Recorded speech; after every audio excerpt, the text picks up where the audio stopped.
Media سے بات کر رہے ہیں۔ لیکن چونکہ ان کی قیمتوں میں غیر معمولی اضافہ ہو چکا ہے تو حکومت نے تمام ٹیکس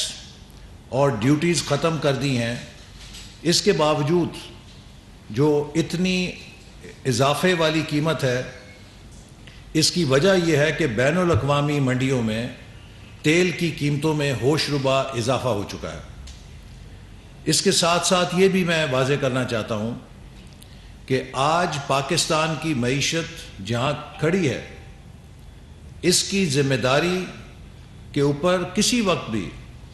پچھلی حکومت کے لوگ کسی بھی جگہ پر آ کر ہمارے ساتھ مباحثہ کر سکتے ہیں۔ سب سے پہلی چیز جو میں آپ کو اپنی وزارت کے حوالے سے ہی بیان کرنا چاہتا ہوں، جو پاکستانی قوم کو پتہ ہونی چاہیے،